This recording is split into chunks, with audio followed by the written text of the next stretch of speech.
Hi folks, this is Travis here at Set Apart Homestead, and today we're going to talk about a fun subject, getting out of debt. I know, none of you have ever heard that before.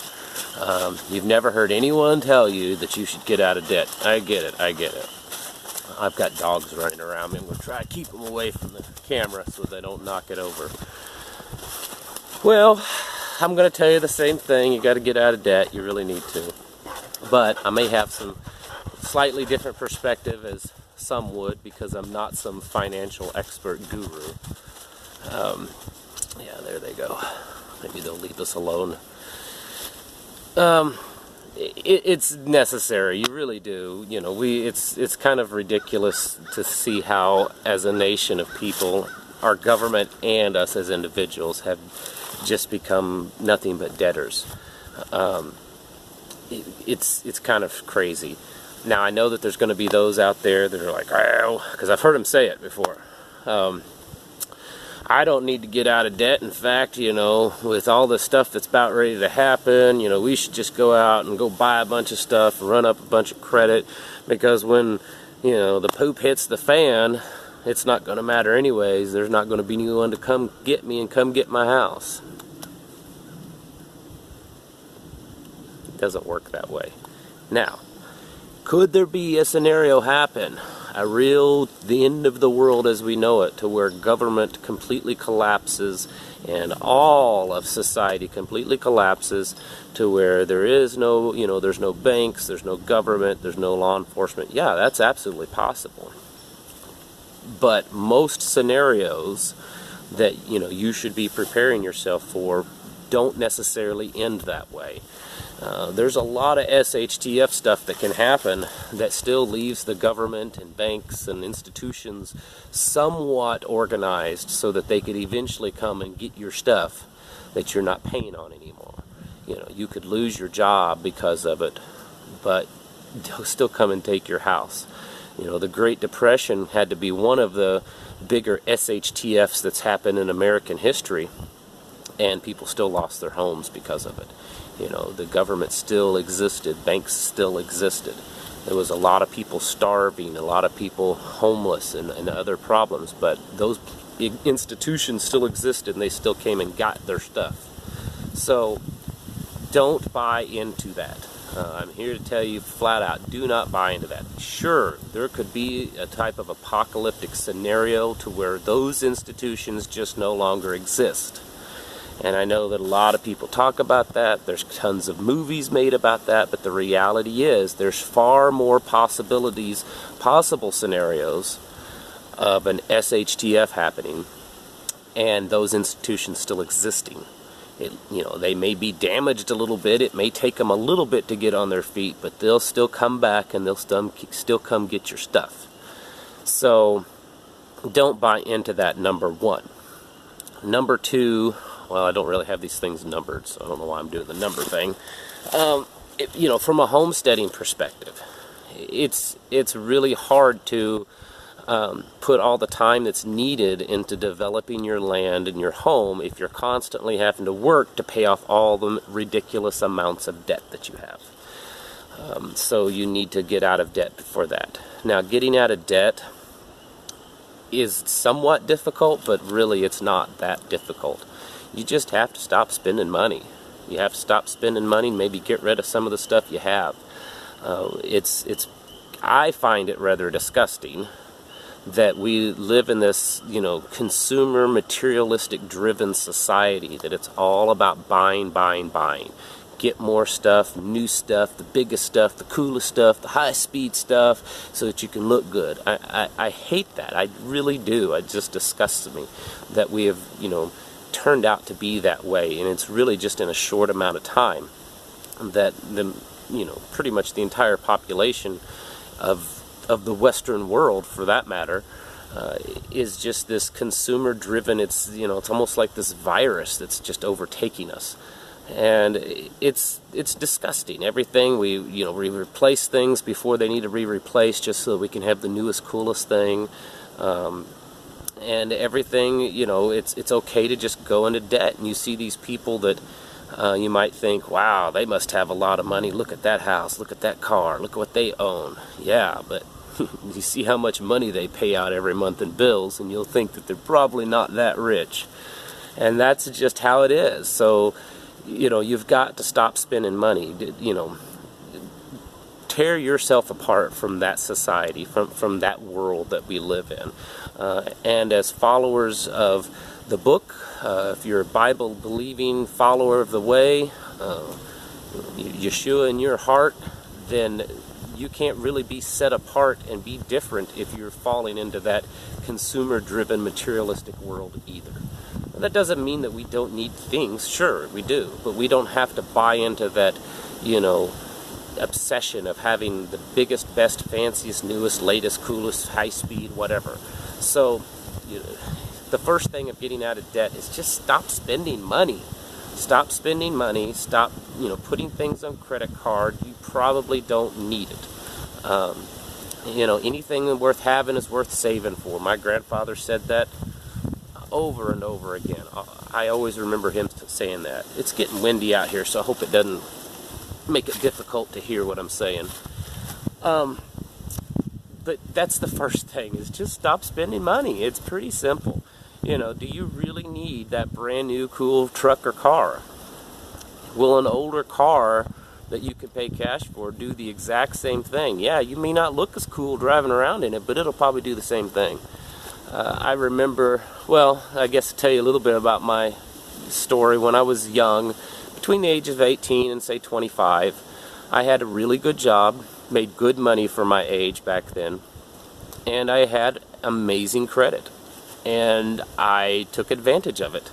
I ran up credit card debts. I had a brand new loaded pickup with all the bells and whistles, and I looked good. And I started out really wrong because I was going into debt so fast. But hey, that's what society says is cool, you know.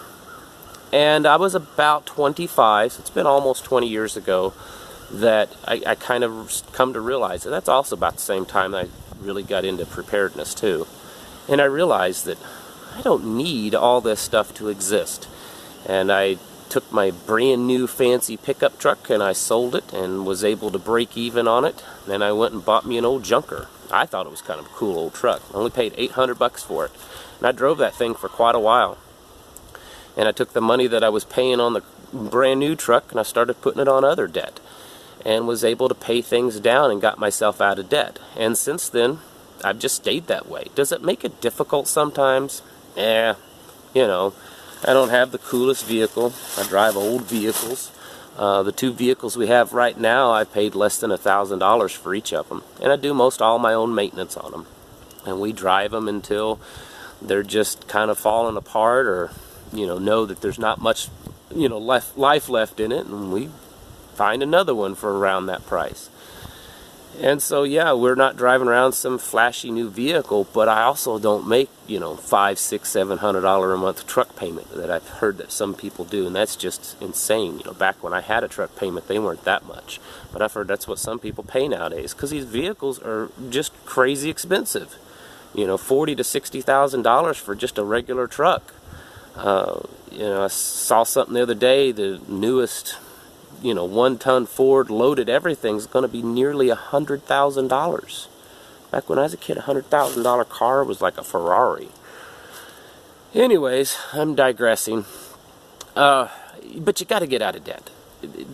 Don't buy into this, you know, well, it's just not going to be there anyways when it all comes crashing down, so just run up the debt. That is baloney. Could that happen? Yeah, but man, that's a big risk that you're taking.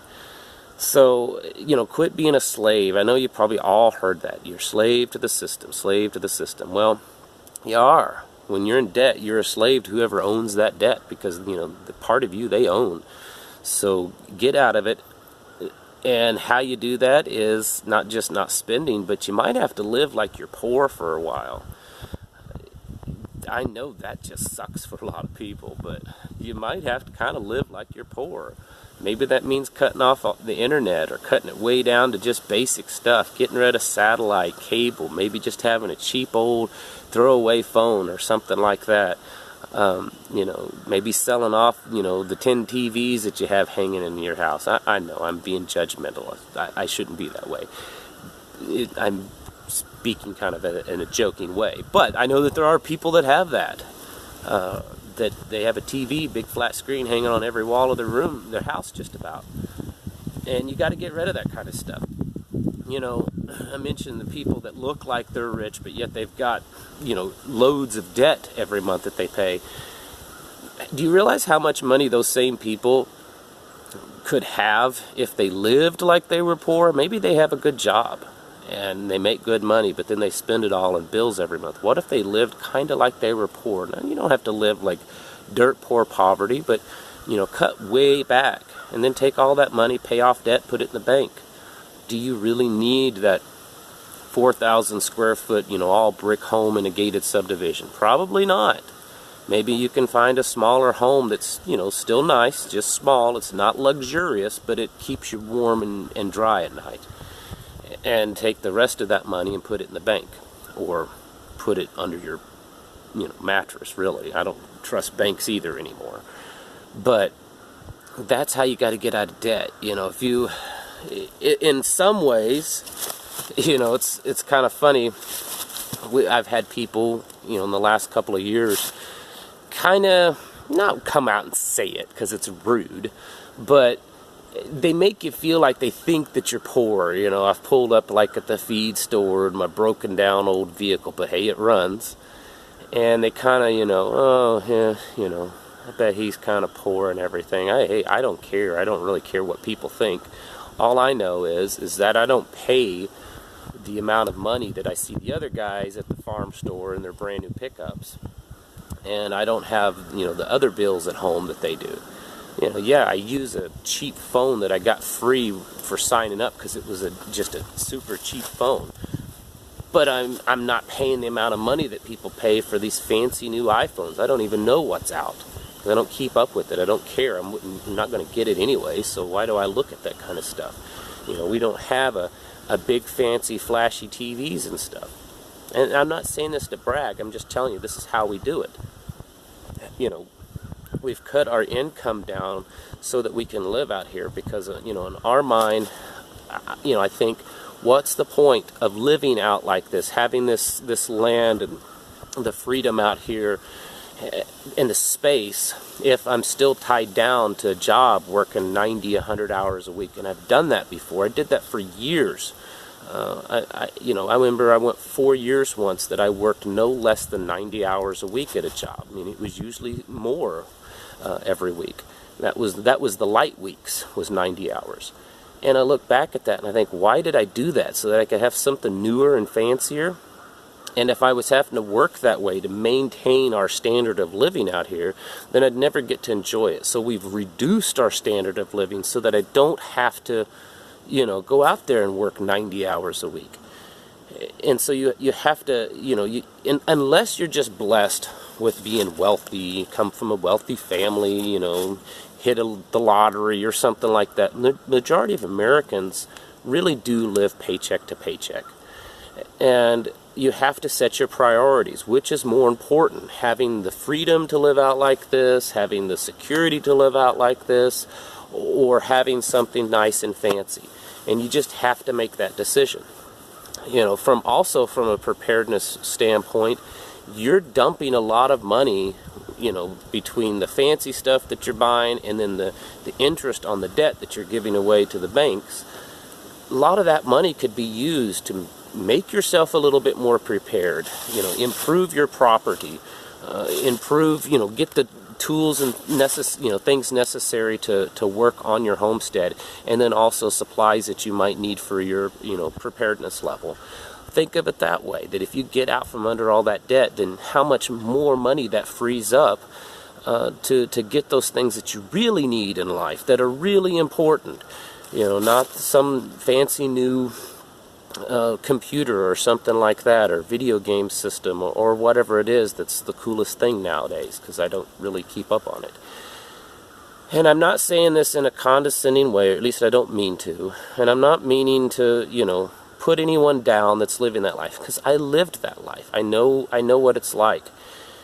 I had to make a decision in my life. What was more important? Looking good amongst my neighbors and peers, or knowing that, you know, myself and my family were actually prepared and had true security in our lives. That's how to get out of debt. You know, you're not going to do it overnight unless, again, you win the lottery. So it's going to take some time. Get out of debt as much as possible, because, you know, when something does happen, like I said, there are some pretty good odds out there that there's going to be certain institutions still standing, and they will come get your house. They will come take your car. And you may think you're the cool prepper because you got all this stuff in this bug out vehicle, but if they come haul it away, what are you going to do? And I don't want to hear the thing, well, they got to find me first and blah, blah, blah. Man, these new vehicles, you can't hardly get away with stealing a new vehicle because they can track them, okay? And unless you're, you know, some genius computer mechanic programmer, whatever, they're going to find it. So that's just not the smartest thing to do. Get out of debt. You know, again, I'm not putting any of you down that are, because I was there. Trust me, I'm saying this in a very sincere way. I was there. I had the newest, coolest, latest, greatest things, you know, getting a new phone every, you know, year, all that kind of stuff. Stop. It's not worth it. Those things, they're like dust. They go away. So put your money, your time, your efforts into things that have real value. Get out of the debt. Start living a life of a little bit more, you know, within your means, or even more within your means. You know, we have this idea in America that if you make $100,000, then you should live a certain way. If you make $100,000, and if you make $200,000 a year, you got to live this way. That's baloney. If you're fortunate enough to make $100,000 a year, live like you make $25,000 a year, and see how much money you can put away. If you make $50,000 a year, live like you make $25,000. Whatever it is. Trust me, I say this with real sincerity, not to put anyone down, because I know what that's like. Just, you know, do yourself and your family a favor. Cut way back on how you live. Realize that those things, they're just distractions anyways. It's just distraction. It just adds to this whole zombie idea. Not movie zombies, but the zombies that are doing this all the time. That's what it's adding to. It's practically a way of brainwashing you, so you're, you know, so absorbed in the entertainment world and the, you know, the trend world, that you are oblivious to what's going on in the real world. Don't fall for that stuff anyways. I know that a lot of you, you know what I'm talking about and already do it, but, you know, I mean this as words of encouragement for those of you that's, you know, still struggling to get out from under the debt and all that kind of stuff. You just got to cut it off. It's like taking a Band-Aid off. Just rip it off. Get rid of that stuff. Sell it. You know, get out of debt. Go buy you an old, you know, junker that still runs. They still exist. I know in different areas it's different. I mean, I just bought an older Suburban for $750. I'll do a video on it here soon. I got to clean it up. It's dirty. It was like a utility company truck. Thing's in great shape. You know, it's got some highway miles on it, but it's in great shape. Runs really well. $750. It's not fancy. You know, no rust or anything like that. No damage. It's just dirty. But that's just an example. They do exist out there, and if you have to drive something like that and actually put some money in your, you know, under your pillow to where you can afford something a little bit better quality, that's fine. But you don't need to go out necessarily and buy some big fancy car, live in a fancy house or fancy apartment, all that kind of stuff. Cut way back and put that money to some actual good of adding real security to your life and to your family's life. Alright, I hope I didn't offend anyone out there, because I swear I did not. That's not the intent. I wasn't trying to come across as being bragging or to put anyone down. I really do, you know, care for you guys, of trying to encourage you to make some of the best moves in your life. Alright, thanks for watching, and like I say all the time, I will catch you in the next video.